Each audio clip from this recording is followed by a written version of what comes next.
One time I thought I was in a relationship with someone, but it turned out he was just test driving me before returning me to the dealership.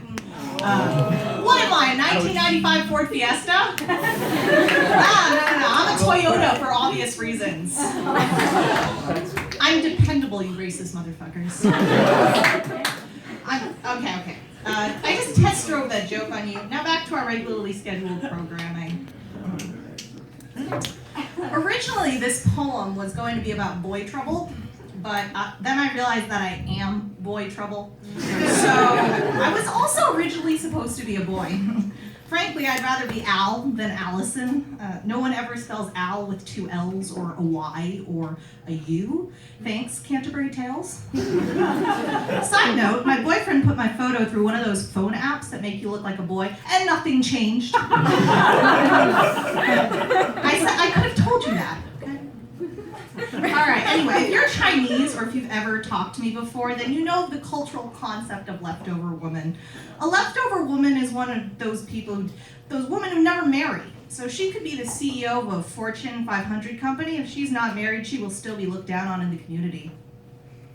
Like all Chinese alternative queer women who work in law firms, I also do stand-up comedy. One of my jokes about being a leftover woman goes like this. To please my dad, I have to go to the best school and have the best job and marry the best man and cheat on my husband with the best man and push out the best sons to apologize for being born in a female body. God, I hope my husband's friend is super cute. And a woman.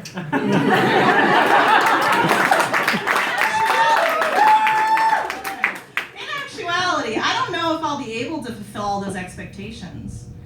All I know is that currently I'm suffering from the finest depression and the dopest eating disorder. And I can only assume that it is linked to the fact that my parents have never said congratulations or well done or good job to me. My friend summed up the desperation of stand-up comedy pretty well. You go into a room of strangers with the express intent of having them laugh at your most humiliating experiences. Am I so desperate for external validation that I am willing to share my most shameful stories and pretend like they don't still hurt? Well, obviously. I mean, look at me. Please look at me. I crave the attention. Picture me as a 1-year-old baby. She looks a lot like me, but she's smaller, chubbier, and has more heterosexual hair. If a genie were to appear before my father and ask if he wanted to trade a biological 1-year-old son and me gone in a poof of smoke, what would he have said? He probably would have asked if anyone else would know what he had done. He probably would have realized that he'd never gotten over his disappointment of me being the third and final child, yet another girl.